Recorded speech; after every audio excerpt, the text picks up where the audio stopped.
ನಮಸ್ತೆ ವೀಕ್ಷಕರೇ, ಅಮೋಘ ವಾರ್ತೆಗಳಿಗೆ ಸ್ವಾಗತ. ನಾನು ನಂದಿನಿ. ಈಗ ಮುಖ್ಯಾಂಶಗಳು. ಬೆಂಗಳೂರಲ್ಲಿ ಕಲ್ಲು ಕ್ವಾರಿ ದುರಂತದಲ್ಲಿ 7 ಕಾರ್ಮಿಕರು ಸಾವು. ಮೃತರಿಗೆ ಸಂತಾಪ ಸೂಚಿಸಿದ ಮುಖ್ಯಮಂತ್ರಿ ಡಿಕೆ ಶಿವಕುಮಾರ್. ಸಚಿವರೆದುರು ರೈತರ ಪರಿಹಾರ ಹಣ ಬಿಡುಗಡೆ ವಿಚಾರದಲ್ಲಿ ಶಾಸಕ ಕೆಎಂ ಶಿವಲಿಂಗೇಗೌಡ ಹಾಗೂ ಎಚ್ಕೆ ಸುರೇಶ್ ನಡುವೆ ವಾಗ್ವಾದ. ಬೇಲೂರು ತಾಲೂಕಿನ ಗಂಗೂರು ಗ್ರಾಮದಲ್ಲಿ ಘಟನೆ. ರಾಜ್ಯ ಬಿಜೆಪಿಯಲ್ಲಿ ಮುಂದುವರೆದ ಮುಖಂಡರ ಉಚ್ಚಾಟನೆ. ವಾರದಲ್ಲಿ 2ನೇ ವಿಕೆಟ್ ಪತನ. ಬಿಜೆಪಿ ರೈತ ಮೋರ್ಚಾ ರಾಜ್ಯ ಪ್ರಧಾನ ಕಾರ್ಯದರ್ಶಿ ಸತೀಶ್ ಕಡತನಮಲೆ ಪ್ರಾಥಮಿಕ ಸದಸ್ಯತ್ವ ಸ್ಥಾನದಿಂದ 6 ವರ್ಷಗಳ ಕಾಲ ಅಮಾನತು. ರೈಲ್ವೆ ನಿಲ್ದಾಣ, ಜಿಲ್ಲಾಸ್ಪತ್ರೆ ಎದುರಿನ ಅನಧಿಕೃತ ಗೂಡಂಗಡಿಗಳ ತೆರವು. ಪಾಲಿಕೆ ಕಾರ್ಯಾಚರಣೆಗೆ ವ್ಯಾಪಾರಿಗಳ ವಿರೋಧ. ಸಾರ್ವಜನಿಕ ಹಿತಕ್ಕಾಗಿ ಕ್ರಮ ಎಂದ ಆಯುಕ್ತ ಕೃಷ್ಣಮೂರ್ತಿ. ಜಿಲ್ಲೆಯಲ್ಲಿ 32% ಮಳೆ ಕೊರತೆ. ಕುಡಿಯುವ ನೀರಿನ ಪೂರೈಕೆಗೆ ಮೊದಲ ಆದ್ಯತೆ ನೀಡಿ. ವಿಪತ್ತು ನಿರ್ವಹಣಾ ಸಭೆಯಲ್ಲಿ ಸಂಸದ ಶ್ರೇಯಸ್ ಪಟೇಲ್ ಅಧಿಕಾರಿಗಳಿಗೆ ಸೂಚನೆ. ವಾರ್ತೆಗಳ ವಿವರ. ಬೆಂಗಳೂರು ದಕ್ಷಿಣ ತಾಲೂಕಿನ ಬಾದಪಟ್ಟಣದಲ್ಲಿ ಕ್ರಷರ್ ಬಂಡೆ ಕುಸಿದು 7 ಮಂದಿ ಕಾರ್ಮಿಕರು ಸಾವನ್ನಪ್ಪಿರುವ ಘಟನೆ ಸಂಬಂಧಿಸಿದಂತೆ ಸಿಎಂ ಡಿಕೆ ಶಿವಕುಮಾರ್ ಸಂತಾಪ ಸೂಚಿಸಿದ್ದಾರೆ. ಈ ಕುರಿತು ಟ್ವೀಟ್ ಮಾಡಿರುವ ಮುಖ್ಯಮಂತ್ರಿ ಡಿಕೆ ಶಿವಕುಮಾರ್, ಬೆಂಗಳೂರು ದಕ್ಷಿಣ ತಾಲೂಕಿನ ಮಾದಪಟ್ಟಣದಲ್ಲಿ ಕ್ರಷರ್ ಬಂಡೆ ಕಸಿದು 7 ಮಂದಿ ಕಾರ್ಮಿಕರು ಮೃತಪಟ್ಟಿರುವುದು ತೀವ್ರ ದುಃಖವನ್ನ ಉಂಟು ಮಾಡಿದೆ. ಭಗವಂತ ಮೃತರ ಆತ್ಮಕ್ಕೆ ಚಿರಶಾಂತಿ ದಯಪಾಲಿಸಲಿ, ಕುಟುಂಬಸ್ಥರಿಗೆ ನೋವು ಭರಿಸುವ ಶಕ್ತಿ ನೀಡಲಿ ಹಾಗೂ ಗಾಯಾಳುಗಳು ಶೀಘ್ರವೇ ಗುಣಮುಖರಾಗಲಿ ಎಂದು ಪ್ರಾರ್ಥಿಸುತ್ತೇನೆ. ಕಲ್ಲು ಕ್ವಾರಿಗಳಲ್ಲಿ ಕೆಲಸ ಮಾಡುವ ಕಾರ್ಮಿಕರ ಜೀವ ರಕ್ಷಣೆ ಹಾಗೂ ಭದ್ರತೆ ಒದಗಿಸುವುದು ಕ್ವಾರಿ ಮಾಲೀಕರ ಕರ್ತವ್ಯವಾಗಿದೆ. ನಿಯಮ ಉಲ್ಲಂಘಿಸುವ ಕ್ವಾರಿಗಳ ವಿರುದ್ಧ ಸರ್ಕಾರ ಸೂಕ್ತ ಕ್ರಮ ಕೈಗೊಳ್ಳಲಿದೆ ಎಂದು ಹೇಳಿದರು. ಗಲಾಟೆ, ಕಿತ್ತಾಟ ಕೇವಲ ಸಾಮಾನ್ಯ ಜನರ ನಡುವೆ ಅಷ್ಟೇ ಅಲ್ಲ, ಜನಪ್ರತಿನಿಧಿಗಳ ನಡುವೆಯೂ ನಡೆಯುತ್ತಲೇ ಇರುತ್ತೆ. ಹಾಗೆಯೇ ಜಲಸಂಪನ್ಮೂಲ ಸಚಿವ ರಾಮಲಿಂಗಾರೆಡ್ಡಿ ಎದುರಲ್ಲೇ ಶಾಸಕರಾದ ಶಿವಲಿಂಗೇಗೌಡ ಹಾಗೂ ಎಚ್ಕೆ ಸುರೇಶ್ ನಡುವೆ ಮಾತಿನ ಚಕಮಕಿ ನಡೆದಿದೆ. ರೈತರಿಗೆ ಪರಿಹಾರ ಹಣ ಬಿಡುಗಡೆ ವಿಚಾರಕ್ಕೆ ಸಂಬಂಧಿಸಿದಂತೆ ಶಾಸಕ ಕೆಎಂ ಶಿವಲಿಂಗೇಗೌಡ ಹಾಗೂ ಎಚ್ಕೆ ಸುರೇಶ್ ನಡುವೆ ಬೇಲೂರು ತಾಲೂಕಿನ ಗಂಗೂರು ಗ್ರಾಮದಲ್ಲಿ ವಾಗ್ವಾದ ನಡೆದಿದೆ.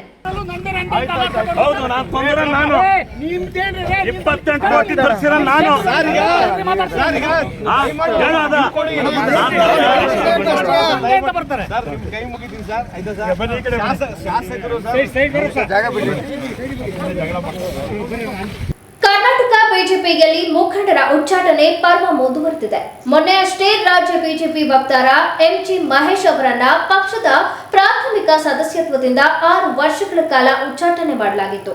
ಇದರ ಬೆನ್ನಲ್ಲೇ ಇಂದು ಬಿಜೆಪಿ ರೈತ ಮೋರ್ಚಾ ರಾಜ್ಯ ಪ್ರಧಾನ ಕಾರ್ಯದರ್ಶಿ ಸತೀಶ್ ಕಡತನಮಲೆ ಅವರನ್ನ ಪಕ್ಷದ ಪ್ರಾಥಮಿಕ ಸದಸ್ಯತ್ವ ಸ್ಥಾನದಿಂದ 6 ವರ್ಷಗಳ ಕಾಲ ಅಮಾನತು ಮಾಡಲಾಗಿದೆ.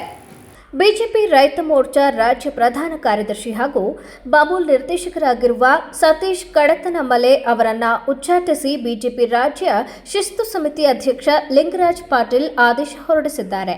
ಪಕ್ಷ ವಿರೋಧಿ ಚಟುವಟಿಕೆಗಳ ಆರೋಪದ ಮೇಲೆ ಈ ಕ್ರಮ ಕೈಗೊಳ್ಳಲಾಗಿದೆ. ಸತೀಶ್ ಅವರ ನಡವಳಿಕೆ ಕುರಿತು ಸ್ಥಳೀಯ ಮುಖಂಡರು ರಾಜ್ಯ ಶಿಸ್ತು ಸಮಿತಿಗೆ ದೂರು ಸಲ್ಲಿಸಿದ್ದರು. ಈ ಹಿನ್ನೆಲೆಯಲ್ಲಿ ಪಕ್ಷವು ಅವರಿಗೆ ನೋಟಿಸ್ ನೀಡಿ ಸ್ಪಷ್ಟೀಕರಣ ಕೇಳಿತ್ತು. ಆದರೆ ಸತೀಶ್ ಕಡತನಮಲೆ ಅವರು ನೀಡಿದ ಸ್ಪಷ್ಟೀಕರಣವು ಸಮಂಜಸ ಹಾಗೂ ತೃಪ್ತಿಕರವಾಗಿಲ್ಲದ ಕಾರಣ ಅವರನ್ನು ತಕ್ಷಣದಿಂದ ಜಾರಿಗೆ ಬರುವಂತೆ ಎಲ್ಲ ಜವಾಬ್ದಾರಿಗಳಿಂದ ಮುಕ್ತಗೊಳಿಸಿ 6 ವರ್ಷಗಳ ಕಾಲ ಪಕ್ಷದಿಂದ ಉಚ್ಚಾಟಿಸಲಾಗಿದೆ ಎಂದು ಬಿಜೆಪಿ ಆದೇಶದಲ್ಲಿ ತಿಳಿಸಿದೆ. ಹಾಸನ ನಗರದ ರೈಲ್ವೆ ನಿಲ್ದಾಣ ಹಾಗೂ ಜಿಲ್ಲಾ ಸರ್ಕಾರಿ ಆಸ್ಪತ್ರೆ ಎದುರಿನ ಸಾರ್ವಜನಿಕ ಸ್ಥಳಗಳಲ್ಲಿ ಅನಧಿಕೃತವಾಗಿ ನಿರ್ಮಿಸಲಾಗಿದ್ದ ಗೂಡಂಗಡಿ, ತಳ್ಳುಗಾಡಿ ಹಾಗೂ ಬೀದಿ ಬದಿ ವ್ಯಾಪಾರ ಮಳಿಗೆಗಳ ವಿರುದ್ಧ ಹಾಸನ ಮಹಾನಗರ ಪಾಲಿಕೆ ಗುರುವಾರ ಬೆಳಗ್ಗೆ ಜೆಸಿಬಿ ಯಂತ್ರದ ಮೂಲಕ ತೆರವು ಕಾರ್ಯಾಚರಣೆ ನಡೆಸಿತು. ಬೆಳಗ್ಗೆಗೆ ಆರಂಭವಾದ ಕಾರ್ಯಾಚರಣೆಯಲ್ಲಿ ರೈಲ್ವೆ ರಸ್ತೆ ಮತ್ತು ಜಿಲ್ಲಾ ಆಸ್ಪತ್ರೆ ಎದುರಿನ ಪಾದಚಾರಿ ಮಾರ್ಗವನ್ನು ಅತಿಕ್ರಮಿಸಿಕೊಂಡಿದ್ದ ತಾತ್ಕಾಲಿಕ ಗೂಡಂಗಡಿಗಳನ್ನು ತೆರವುಗೊಳಿಸಲಾಯಿತು. ಜೆಸಿಬಿ ಯಂತ್ರದ ಮೂಲಕ ಅಂಗಡಿಗಳನ್ನು ತೆರವುಗೊಳಿಸುತ್ತಿದ್ದಂತೆ ಕೆಲ ವ್ಯಾಪಾರಿಗಳು ಅಧಿಕಾರಿಗಳೊಂದಿಗೆ ವಾಗ್ವಾದ ನಡೆಸಿ ಜೀವನೋಪಾಯ ಕಸಿದುಕೊಳ್ಳಲಾಗುತ್ತಿದೆ ಎಂದು ಆಕ್ರೋಶ ವ್ಯಕ್ತಪಡಿಸಿದರು. ವ್ಯಾಪಾರಿಗಳು ಮಾತನಾಡಿ, ನಗರದ ಅನೇಕ ಕಡೆಗಳಲ್ಲಿ ಇದೇ ರೀತಿ ಬೀದಿ ಬದಿ ಅಂಗಡಿಗಳು ಕಾರ್ಯನಿರ್ವಹಿಸುತ್ತಿವೆ. ಆಯ್ದ ಕೆಲವರ ಅಂಗಡಿಗಳನ್ನು ಮಾತ್ರ ತೆರವುಗೊಳಿಸುವುದು ನ್ಯಾಯ ಸಂಬಂಧವಲ್ಲ. ಪಾಲಿಕೆಗೆ ಪ್ರತಿದಿನ ಶುಲ್ಕ ಪಾವತಿಸುತ್ತಿದ್ದರೂ ಯಾವುದೇ ಲಿಖಿತ ನೋಟಿಸ್ ನೀಡದೆ ಏಕಾಏಕಿ ತೆರವು ಕಾರ್ಯಾಚರಣೆ ನಡೆಸಿರುವುದು ಸರಿಯಾದ ಕ್ರಮವಲ್ಲ ಎಂದು ಅಸಮಾಧಾನ ವ್ಯಕ್ತಪಡಿಸಿದರು. ಬಡ ಕುಟುಂಬಗಳ ಜೀವನೋಪಾಯಕ್ಕೆ ಈ ಅಂಗಡಿಗಳೇ ಆಧಾರವಾಗಿದ್ದು ಪರ್ಯಾಯ ವ್ಯವಸ್ಥೆ ಕಲ್ಪಿಸದೆ ತೆರವುಗೊಳಿಸಿರುವುದು ಸಂಕಷ್ಟಕ್ಕೆ ದೂಡಿದೆ ಎಂದು ಆರೋಪಿಸಿದರು. ಈ ಕುರಿತು ಪ್ರತಿಕ್ರಿಯಿಸಿದ ಮಹಾನಗರ ಪಾಲಿಕೆ ಆಯುಕ್ತ ಕೃಷ್ಣಮೂರ್ತಿ, ರೈಲ್ವೆ ರಸ್ತೆ ಹಾಗೂ ಜಿಲ್ಲಾ ಆಸ್ಪತ್ರೆ ಎದುರಿನ ಪಾದಚಾರಿ ಮಾರ್ಗಗಳನ್ನು ಸಾರ್ವಜನಿಕರ ಓಡಾಟಕ್ಕೆ ಮುಕ್ತಗೊಳಿಸುವ ಉದ್ದೇಶದಿಂದ ಕಾರ್ಯಾಚರಣೆ ಕೈಗೊಳ್ಳಲಾಗಿದೆ. ಸಾರ್ವಜನಿಕ ಸ್ಥಳಗಳಲ್ಲಿ ಅನಧಿಕೃತವಾಗಿ ಗೂಡಂಗಡಿ ನಿರ್ಮಿಸಿ ವ್ಯಾಪಾರ ನಡೆಸುವುದು ನಿಯಮ ಬಾಹಿರ. ಬೆಳಿಗ್ಗೆ 6 ಗಂಟೆಯಲ್ಲೇ ಸ್ಥಳ ಖಾಲಿ ಮಾಡುವಂತೆ ಎಚ್ಚರಿಕೆ ನೀಡಲಾಗಿತ್ತು. ಅದರಂತೆ ಬೆಳಿಗ್ಗೆ 10 ಗಂಟೆಯಿಂದ ತೆರವು ಕಾರ್ಯಾಚರಣೆ ನಡೆಸಲಾಗಿದೆ. ಜಿಲ್ಲಾ ಆಸ್ಪತ್ರೆ ಎದುರು ಆಹಾರ ಪದಾರ್ಥಗಳ ಮಾರಾಟ ನಡೆಯುತ್ತಿದ್ದು ಸ್ವಚ್ಛತಾ ನಿಯಮಗಳನ್ನು ಪಾಲಿಸದಿರುವುದು ಬಗ್ಗೆ ನಿರಂತರ ದೂರುಗಳು ಬಂದಿದ್ದವು. ಪಾದಚಾರಿ ಮಾರ್ಗಗಳಲ್ಲಿ ಕಸ, ಬಳಸಿದ ಕಾಫಿ ಲೋಟಗಳು, ಎಣ್ಣೆ ಬಾಟಲಿಗಳು ಹಾಗೂ ಇತರ ತ್ಯಾಜ್ಯಗಳು ಬಿದ್ದಿರುವುದರಿಂದ ಸಾರ್ವಜನಿಕರಿಗೆ ತೊಂದರೆ ಉಂಟಾಗುತ್ತಿತ್ತು. ಆಸ್ಪತ್ರೆ ಪ್ರದೇಶದಲ್ಲಿ ಸ್ವಚ್ಛತೆ ಕಾಪಾಡುವುದು ಅತ್ಯಂತ ಅಗತ್ಯವಾಗಿದೆ. ನಗರಾದ್ಯಂತ ಹಂತ ಹಂತವಾಗಿ ಇದೇ ರೀತಿಯ ಅನಧಿಕೃತ ಅತಿಕ್ರಮಣಗಳನ್ನು ತೆರವುಗೊಳಿಸಲಾಗುವುದು. ಬಿಎಂ ರಸ್ತೆಯಲ್ಲೂ ಇತ್ತೀಚೆಗೆ ಹಣ್ಣಿನ ಅಂಗಡಿಗಳನ್ನು ತೆರವುಗೊಳಿಸಲಾಗಿತ್ತು. ಎಲ್ಲೆಲ್ಲಿ ಸಾರ್ವಜನಿಕರಿಂದ ದೂರುಗಳು ಬರುತ್ತವೆಯೋ ಅಲ್ಲಿ ಪರಿಶೀಲನೆ ನಡೆಸಿ ಕ್ರಮ ಕೈಗೊಳ್ಳಲಾಗುವುದು. ಇದಕ್ಕೂ ಮುನ್ನ ಹಲವು ಬಾರಿ ಬಾಯಿ ಮಾತಿನ ಎಚ್ಚರಿಕೆ ಹಾಗೂ ಮನವರಿಕೆ ಮಾಡಿಕೊಡಲಾಗಿದ್ದರೂ ಅತಿಕ್ರಮಣ ತೆರವುಗೊಳಿಸಿದ ಹಿನ್ನೆಲೆಯಲ್ಲಿ ಈಗ ಕಠಿಣ ಕ್ರಮ ಅನಿವಾರ್ಯವಾಗಿದೆ ಎಂದು ಹೇಳಿದರು. ನಾವು ಹಾಸ್ಪಿಟಲ್ ರೋಡು ಮತ್ತು ರೈಲ್ವೆ ಸ್ಟೇಷನ್ ಎರಡು ಕಡೆನೂ ಕೂಡ ಈ ಸಾರ್ವಜನಿಕ ಸ್ಥಳಗಳಲ್ಲಿ ಅನಧಿಕೃತವಾಗಿ ಯಾವ್ಯಾರು ಅಂಗಡಿ ಇದ್ದೋ ಅದನ್ನೆಲ್ಲ ತೆರವುಗೊಳಿಸೋ ಕಾರ್ಯಕ್ರಮನ ಇಟ್ಕೊಂಡಿದ್ದೀವಿ. ಈಗಾಗಲೇ ಬೆಳಿಗ್ಗೆ 6 ಗಂಟೆಯಲ್ಲಿ ಒಂದು ವಾರ್ನಿಂಗ್ ಕೊಟ್ಟು ಹೋಗಿದ್ವಿ. ಎಲ್ಲರೂ ಕೂಡ ಒಂದು 2 ಅವರಲ್ಲಿ ಇದನ್ನೆಲ್ಲ ತೆರವುಗೊಳಿಸಬೇಕು ಅಂತ. ಈಗ ಅದ್ರ ಪ್ರಕಾರ 6 ಗಂಟೆಯಿಂದ ಒಂದು 10 ಗಂಟೆವರೆಗೂ ಸುಮ್ಮನೆ ಇದ್ವಿ. ಈಗ ಯಾರು ತೆರವುಗೊಳಿಸದೇ ಇರೋದ್ರಿಂದ ಇದನ್ನೆಲ್ಲ ತೆರವುಗೊಳಿಸ್ತಾ ಇದ್ವಿ. ಮುಖ್ಯ ಉದ್ದೇಶ ಏನಂದರೆ ಸರ್, ಇದು ಹಾಸ್ಪಿಟ್ಲ್ ಎದುರುಗಡೆ ಇದೆ. ಸಾರ್ವಜನಿಕರು ಇಲ್ಲಿ ಬಂದು ಊಟ ತಿಂಡಿ ಅದನ್ನೆಲ್ಲ ಮಾಡ್ತಾಯಿದ್ರು. ಮಾಡೋವಂಥ ಸಂದರ್ಭದಲ್ಲಿ ಸ್ವಚ್ಛತೆಯನ್ನು ಕಾಪಾಡ್ಕೋಬೇಕಾಗಿರೋದು ಅವ್ರ ಕರ್ತವ್ಯ ಇರ್ತದೆ ಸರ್. ಯಾರು ಸ್ವಚ್ಛತೆಯನ್ನು ಕಾಪಾಡ್ಕೊಂಡಿಲ್ಲ. ಮತ್ತು ಇದು ಸಾರ್ವಜನಿಕರು ಓಡಾಡೋವಂಥ ಸ್ಥಳ. ಈ ಸ್ಥಳಗಳಲ್ಲಿ ನಾವು ಸ್ವಚ್ಛತೆ ಕಾಪಾಡ್ಕೊಳ್ಳಿಲ್ಲ ಅಂದರೆ ಭಾಳ ಕಷ್ಟ ಆಗುತ್ತೆ. ಹಾಗಾಗಿ ಹಂತವಾಗಿ ಮಹಾನಗರ ಪಾಲಿಕೆ ವ್ಯಾಪ್ತಿಯಲ್ಲಿ ಎಲ್ಲೆಲ್ಲಿ ಈ ರೀತಿಯಾಗಿ ಅನಧಿಕೃತ ಅಂಗಡಿಗಳನ್ನ ಅಥವಾ ಬೀದಿ ಬದಿಯಲ್ಲಿ ಸ್ವಚ್ಛತೆಯನ್ನು ಕಾಪಾಡದಲ್ಲಿ ಇಟ್ಕೊಂಡಿರ್ತಾರೆ ಅವ್ರನ್ನ ತೆರವುಗೊಳಿಸುವಂಥದ್ದು ನಮ್ಮ ಮುಖ್ಯ ಉದ್ದೇಶ. ತೆರವು ಕಾರ್ಯಾಚರಣೆಯಲ್ಲಿ ಮಹಾನಗರ ಪಾಲಿಕೆಯ ಆರೋಗ್ಯ ಅಧಿಕಾರಿಗಳು, ಕಂದಾಯ ವಿಭಾಗದ ಸಿಬ್ಬಂದಿ, ಇತರ ಅಧಿಕಾರಿಗಳು ಹಾಗೂ ಸಿಬ್ಬಂದಿ ಹಾಜರಿದ್ದರು. ಜಿಲ್ಲೆಯಲ್ಲಿ ಮುಂಗಾರು ಮಳೆ ತೀವ್ರವಾಗಿ ಕೈಕೊಟ್ಟಿರುವ ಹಿನ್ನೆಲೆಯಲ್ಲಿ ಜನರು ಹಾಗೂ ಜಾನುವಾರುಗಳಿಗೆ ಕುಡಿಯುವ ನೀರಿನ ಕೊರತೆ ಎದುರಾಗದಂತೆ ಅಗತ್ಯ ಮುನ್ನೆಚ್ಚರಿಕೆ ಕ್ರಮಗಳನ್ನು ಕೈಗೊಳ್ಳಬೇಕು. ಯಾವುದೇ ಗ್ರಾಮದಲ್ಲಿ ಕುಡಿಯುವ ನೀರಿನ ಸಮಸ್ಯೆ ಉಂಟಾಗದಂತೆ ಜಿಲ್ಲಾಡಳಿತ ನಿರಂತರ ನಿಗಾ ವಹಿಸಬೇಕು ಎಂದು ಸಂಸದ ಶ್ರೇಯಸ್ ಎಂ ಪಟೇಲ್ ಅಧಿಕಾರಿಗಳಿಗೆ ಕಟ್ಟುನಿಟ್ಟಿನ ಸೂಚನೆಯನ್ನ ನೀಡಿದರು. ನಗರದ ಜಿಲ್ಲಾಧಿಕಾರಿ ಕಚೇರಿಯಲ್ಲಿ ನಡೆದ ಜಿಲ್ಲಾ ವಿಪತ್ತು ನಿರ್ವಹಣಾ ಪ್ರಾಧಿಕಾರದ ಸಭೆಯ ಅಧ್ಯಕ್ಷತೆ ವಹಿಸಿ ಮಾತನಾಡಿದ ಅವರು, ಜಿಲ್ಲೆಯಲ್ಲಿನ ಮಳೆ ಪರಿಸ್ಥಿತಿ, ಜಲಾಶಯಗಳ ನೀರಿನ ಮಟ್ಟ, ಕುಡಿಯುವ ನೀರಿನ ಲಭ್ಯತೆ, ಕೃಷಿ ಚಟುವಟಿಕೆಗಳು ಹಾಗೂ ಬರ ಪರಿಸ್ಥಿತಿಯ ಕುರಿತು ಅಧಿಕಾರಿಗಳೊಂದಿಗೆ ಸುದೀರ್ಘ ಚರ್ಚೆ ನಡೆಸಿದರು. ಈ ಬಾರಿ ಮುಂಗಾರು ಆರಂಭವಾದರೂ ನಿರೀಕ್ಷಿತ ಪ್ರಮಾಣದಲ್ಲಿ ಮಳೆಯಾಗಿಲ್ಲ. ಜಿಲ್ಲೆಯಲ್ಲಿ ಒಟ್ಟಾರೆ 32% ಮಳೆ ಕೊರತೆಯಾಗಿದ್ದು, ವಿಶೇಷವಾಗಿ ಜೂನ್ ತಿಂಗಳಲ್ಲಿ ತೀವ್ರ ಮಳೆ ಅಭಾವ ಕಂಡುಬಂದಿದೆ. ಇದರ ಪರಿಣಾಮ ರೈತರು ಬಿತ್ತನೆ ಕಾರ್ಯ ಆರಂಭಿಸಲು ಸಾಧ್ಯವಾಗದೆ ಕೃಷಿ ಚಟುವಟಿಕೆಗಳು ಹಿನ್ನಡೆಯಾಗಿವೆ. ಮಳೆಗಾಗಿ ಕಾಯುತ್ತಿರುವ ರೈತರು ಆತಂಕದಲ್ಲಿದ್ದು, ಮುಂದಿನ ಕೆಲ ದಿನಗಳ ಮಳೆಗೆ ಕೃಷಿಯ ಭವಿಷ್ಯವನ್ನ ನಿರ್ಧರಿಸಲಿದೆ ಎಂದು ಅಧಿಕಾರಿಗಳು ಸಭೆಯಲ್ಲಿ ಮಾಹಿತಿ ನೀಡಿದರು. ಜಿಲ್ಲೆಯ ಪ್ರಮುಖ ಕುಡಿಯುವ ನೀರಿನ ಮೂಲವಾದ ಹೇಮಾವತಿ ಜಲಾಶಯದಲ್ಲಿ ಪ್ರಸ್ತುತ ಕೇವಲ 10 ಟಿಎಂಸಿ ನೀರು ಮಾತ್ರ ಬಳಕೆಗೆ ಲಭ್ಯವಿದೆ. ಇದೇ ಜಲಾಶಯದಿಂದ ಹಾಸನ, ಅರಕಲಗೂಡು, ಹೊಳೆನರಸೀಪುರ ಹಾಗೂ ಆಲೂರು ತಾಲೂಕುಗಳಿಗೆ ಕುಡಿಯುವ ನೀರು ಪೂರೈಕೆಯಾಗುತ್ತಿದೆ. ಈ 4 ತಾಲೂಕುಗಳ ಕುಡಿಯುವ ನೀರಿನ ಅಗತ್ಯಕ್ಕಾಗಿ ಪ್ರತಿ ತಿಂಗಳು ಸುಮಾರು 2 ರಿಂದ 2.5 ಟಿಎಂಸಿ ನೀರು ಬೇಕಾಗುತ್ತದೆ. ಪ್ರಸ್ತುತ ಇರುವ ನೀರಿನ ಪ್ರಮಾಣವನ್ನು ಲೆಕ್ಕ ಹಾಕಿದರೆ ಇನ್ನು ಸುಮಾರು 3 ತಿಂಗಳ ಅವಶ್ಯಕತೆಯನ್ನ ಮಾತ್ರ ಪೂರೈಸುವಷ್ಟು ಸಂಗ್ರಹವಿದೆ ಎಂದು ಅಧಿಕಾರಿಗಳು ವಿವರಿಸಿದರು. ಮಳೆ ಕೊರತೆಯಿಂದ ಈಗಾಗಲೇ ಜಿಲ್ಲೆಯ 35 ಗ್ರಾಮಗಳಲ್ಲಿ ಕುಡಿಯುವ ನೀರಿನ ಸಮಸ್ಯೆ ಎದುರಾಗಿದ್ದು, ಅಲ್ಲಿನ ನಿವಾಸಿಗಳಿಗೆ ಖಾಸಗಿ ಕೊಳವೆ ಬಾವಿಗಳನ್ನು ಬಾಡಿಗೆ ಪಡೆದು ನೀರು ಪೂರೈಸಲಾಗುತ್ತಿದೆ. ಅಗತ್ಯವಿದ್ದರೆ ಇನ್ನಷ್ಟು ಗ್ರಾಮಗಳಿಗೆ ಇದೇ ಮಾದರಿಯಲ್ಲಿ ನೀರು ಒದಗಿಸಲು ಸಿದ್ಧತೆ ನಡೆಸುವಂತೆ ಸಂಬಂಧಪಟ್ಟ ಅಧಿಕಾರಿಗಳಿಗೆ ಸಂಸದರು ಸೂಚಿಸಿದರು. ಕುಡಿಯುವ ನೀರಿನ ಸಮಸ್ಯೆ ಯಾವುದೇ ಕಾರಣಕ್ಕೂ ಜನರಿಗೆ ಅಥವಾ ಜಾನುವಾರುಗಳಿಗೆ ಉಂಟಾಗದಂತೆ ಎಲ್ಲ ತಹಸೀಲ್ದಾರರು ತಮ್ಮ ವ್ಯಾಪ್ತಿಯ ಗ್ರಾಮಗಳ ಮೇಲೆ ನಿರಂತರ ನಿಗಾ ವಹಿಸಬೇಕು. ನೀರಿನ ಮೂಲಗಳು, ಕೆರೆಗಳು, ಕೊಳವೆ ಬಾವಿಗಳು ಹಾಗೂ ಪೈಪ್ಲೈನ್ ವ್ಯವಸ್ಥೆಯ ಕುರಿತು ಪ್ರತಿದಿನ ಮಾಹಿತಿ ಸಂಗ್ರಹಿಸಿ ಸಮಸ್ಯೆ ಕಂಡುಬಂದ ಕೂಡಲೇ ಪರಿಹಾರ ಕ್ರಮ ಕೈಗೊಳ್ಳಬೇಕು ಎಂದು ಶ್ರೇಯಸ್ ಪಟೇಲ್ ನಿರ್ದೇಶನ ನೀಡಿದರು. ಸಭೆಯಲ್ಲಿ ಜಿಲ್ಲಾಧಿಕಾರಿ ಲತಾ ಕುಮಾರಿ, ಜಿಲ್ಲಾ ಪಂಚಾಯಿತಿ ಮುಖ್ಯ ಕಾರ್ಯನಿರ್ವಹಣಾಧಿಕಾರಿ ಶುಭಂ ಶುಕ್ಲಾ, ತಹಸೀಲ್ದಾರ್ ಗೀತಾ ಹಾಗೂ ಜಿಲ್ಲೆಯ ಎಲ್ಲ ತಹಸೀಲ್ದಾರರು ಹಾಗೂ ವಿವಿಧ ಇಲಾಖೆಗಳ ಅಧಿಕಾರಿಗಳು ಭಾಗವಹಿಸಿದ್ದರು. ಈಗ ಜಾಹೀರಾತು. ಅಜ್ಜಿಯ ಅಡುಗೆ ಅವಳ ಕೈ ರುಚಿಯೊಳಗೆ ನಿಮ್ಮ ಮನೆ ಅಡುಗೆಗೆ ನೈಜ ರುಚಿ ಬೇಕಾದರೆ ಕಲ್ಪ ತೆಂಗಿನೆಣ್ಣೆ. ನನ್ನ ಆರೋಗ್ಯ, ಸೌಂದರ್ಯ ಮತ್ತು ಶಕ್ತಿಯ ರಹಸ್ಯ ಕಲ್ಪ ತೆಂಗಿನೆಣ್ಣೆ. ಪ್ರತಿ ಹನಿಯಲ್ಲೂ ಶುದ್ಧತೆಯನ್ನು ಅನುಭವಿಸಿ. ಕಲ್ಪ ತೆಂಗಿನೆಣ್ಣೆ, ಇದು ಕ್ಯಾಂಪ್ಕೋ ಉತ್ಪನ್ನ.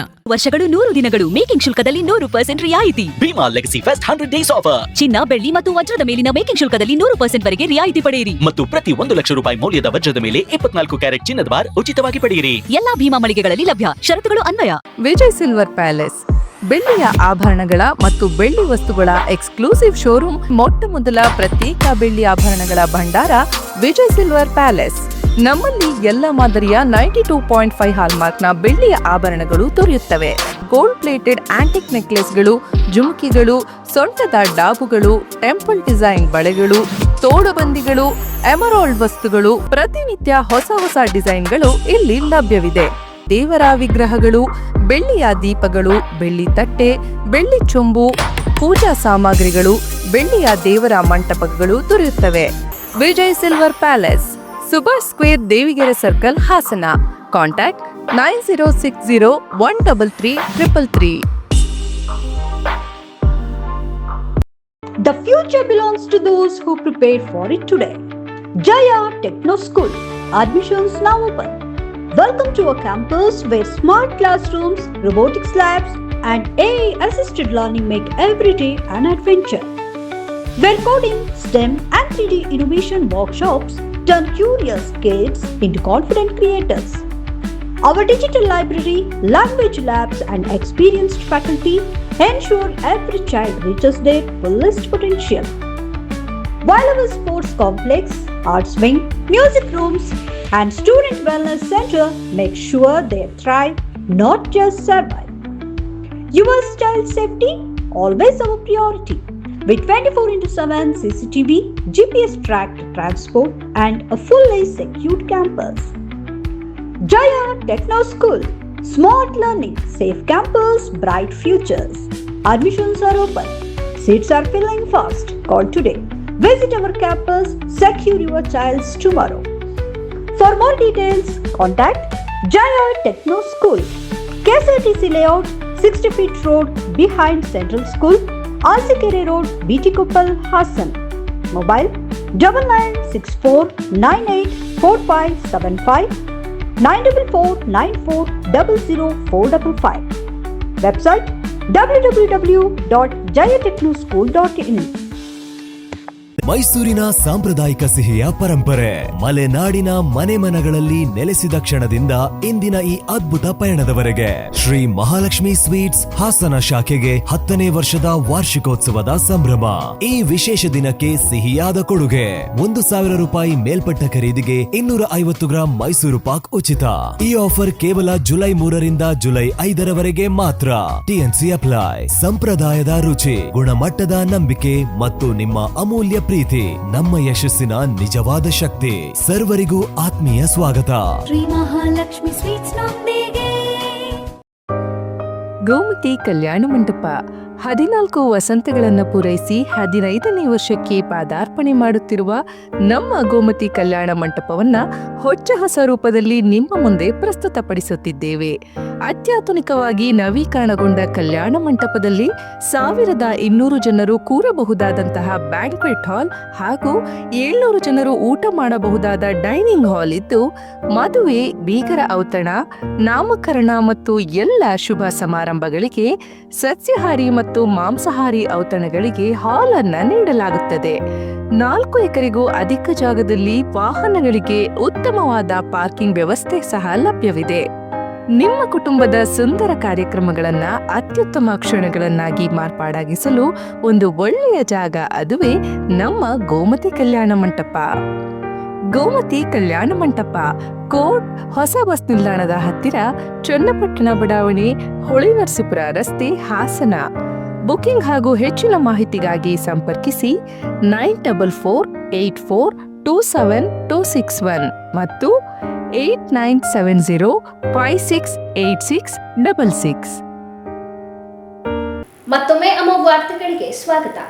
ಪತ್ರಕರ್ತರಲ್ಲಿ ಆರೋಗ್ಯಕರ ಜೀವನ ಶೈಲಿ, ಪರಸ್ಪರ ಸ್ನೇಹ, ಸೌಹಾರ್ದ ಮತ್ತು ಕ್ರೀಡಾ ಸ್ಫೂರ್ತಿಯನ್ನು ಉತ್ತೇಜಿಸುವ ಉದ್ದೇಶದಿಂದ ಹಾಸನ ಜಿಲ್ಲಾ ಕಾರ್ಯನಿರತ ಪತ್ರಕರ್ತರ ಸಂಘ ಆಯೋಜಿಸಿರುವ ಜಿಲ್ಲಾ ಮಟ್ಟದ ಬ್ಯಾಡ್ಮಿಂಟನ್ ಕ್ರೀಡಾಕೂಟಕ್ಕೆ ವಿವಿಧ ಕ್ಷೇತ್ರಗಳ ಗಣ್ಯರು ಶುಭ ಹಾರೈಸಿದರು. ಕರ್ನಾಟಕ ರಾಜ್ಯ ಕಾರ್ಯನಿರತ ಪತ್ರಕರ್ತರ ಸಂಘದ ಉಪಾಧ್ಯಕ್ಷ ಎಚ್.ಪಿ. ಮದನಗೌಡ ಹಾಗೂ ಜಿಲ್ಲಾಧ್ಯಕ್ಷ ಜೆ.ಆರ್. ಕೆಂಚೇಗೌಡ ಮಾತನಾಡಿ, ನಿರಂತರ ಒತ್ತಡದ ನಡುವೆ ಕೆಲಸ ಮಾಡುವ ಪತ್ರಕರ್ತರಿಗೆ ಕ್ರೀಡೆ ಉತ್ತಮ ಮಾನಸಿಕ ನೆಮ್ಮದಿ ಹಾಗೂ ದೈಹಿಕ ಆರೋಗ್ಯ ನೀಡುತ್ತದೆ. ಪತ್ರಕರ್ತರಲ್ಲಿ ಪರಸ್ಪರ ಬಾಂಧವ್ಯವನ್ನ ಗಟ್ಟಿಗೊಳಿಸುವಲ್ಲಿ ಇಂತಹ ಕ್ರೀಡಾಕೂಟಗಳು ಪ್ರಮುಖ ಪಾತ್ರ ವಹಿಸುತ್ತವೆ. ಹಾಸನ ಜಿಲ್ಲೆಯ ವಿವಿಧ ತಾಲೂಕುಗಳಿಂದ ಆಗಮಿಸಿದ್ದ ಪತ್ರಕರ್ತರು ಪಂದ್ಯಾವಳಿಯಲ್ಲಿ ಉತ್ಸಾಹದಿಂದ ಪಾಲ್ಗೊಂಡು ಕ್ರೀಡಾಕೂಟಕ್ಕೆ ಮೆರುಗು ತಂದರು. ಭಾಗವಹಿಸಿದ ಎಲ್ಲ ಸ್ಪರ್ಧಾಳುಗಳಿಗೆ ಗಣ್ಯರು ಶುಭ ಹಾರೈಸಿ ಕ್ರೀಡಾ ಮನೋಭಾವದಿಂದ ಸ್ಪರ್ಧಿಸುವಂತೆ ಕರೆ ನೀಡಿದರು. ಕಾರ್ಯಕ್ರಮದಲ್ಲಿ ಯುವಜನ ಸೇವಾ ಮತ್ತು ಕ್ರೀಡಾ ಇಲಾಖೆಯ ಸಹಾಯಕ ನಿರ್ದೇಶಕ ಆನಂದ್, ಸಮಾಜ ಸೇವಕ ಅಮ್ಜದ್ ಖಾನ್, ಎಂಎಂ ಆಸ್ಪತ್ರೆಯ ಡಾಕ್ಟರ್ ಉಮೇಶ್, ಜಿಲ್ಲಾ ಕಾರ್ಯನಿರತ ಪತ್ರಕರ್ತರ ಸಂಘದ ಮಾಜಿ ಅಧ್ಯಕ್ಷ ಪ್ರಸನ್ನಕುಮಾರ್, ರವಿ ನಾಕಲಗೂಡು, ಅತಿಕ್ ಉರ್ ರೆಹಮಾನ್, ಪ್ರಧಾನ ಕಾರ್ಯದರ್ಶಿ ಕೆಜಿ ಸುರೇಶ್, ಉಪಾಧ್ಯಕ್ಷ ಜಿ ಪ್ರಕಾಶ್, ಕಾರ್ಯದರ್ಶಿ ಹರೀಶ್, ನಟರಾಜು ಸೇರಿದಂತೆ ಸಂಘದ ಪದಾಧಿಕಾರಿಗಳು, ಸದಸ್ಯರು ಉಪಸ್ಥಿತರಿದ್ದರು. ಬೇಲೂರು ಪಟ್ಟಣದ ಮುಖ್ಯ ರಸ್ತೆಯಲ್ಲಿರುವ ವೃತ್ತ ನಿರೀಕ್ಷಕರ ಠಾಣೆ ಹಾಗೂ ಪೊಲೀಸ್ ಚೌಕಿ ಪಕ್ಕದಲ್ಲೇ ನೋ ಪಾರ್ಕಿಂಗ್ ಸೂಚನಾ ಫಲಕ ಅಳವಡಿಸಿದ್ದರೂ ಅದರ ಪಕ್ಕದಲ್ಲೇ ದ್ವಿಚಕ್ರ ವಾಹನಗಳನ್ನು ಅಡ್ಡಾದಿಡ್ಡಿಯಾಗಿ ನಿಲುಗಡೆ ಮಾಡಲಾಗುತ್ತಿದ್ದು ವಾಹನ ಸಂಚಾರಕ್ಕೆ ತೀವ್ರ ತೊಂದರೆ ಉಂಟಾಗುತ್ತಿದೆ. ನಿಯಮವನ್ನು ಸ್ಪಷ್ಟವಾಗಿ ಸೂಚಿಸುವ ಫಲಕ ಇದ್ದರೂ ಅದನ್ನು ನಿರ್ಲಕ್ಷಿಸಿ ಬೈಕ್ಗಳನ್ನು ರಸ್ತೆ ಬದಿಯಲ್ಲಿ ನಿಲ್ಲಿಸುತ್ತಿರುವ ಪರಿಣಾಮ ಮುಖ್ಯ ರಸ್ತೆ ಕಿರಿದಾಗಿ ವಾಹನಗಳ ಸಂಚಾರಕ್ಕೆ ಅಡಚಣೆ ಉಂಟಾಗುತ್ತಿದೆ.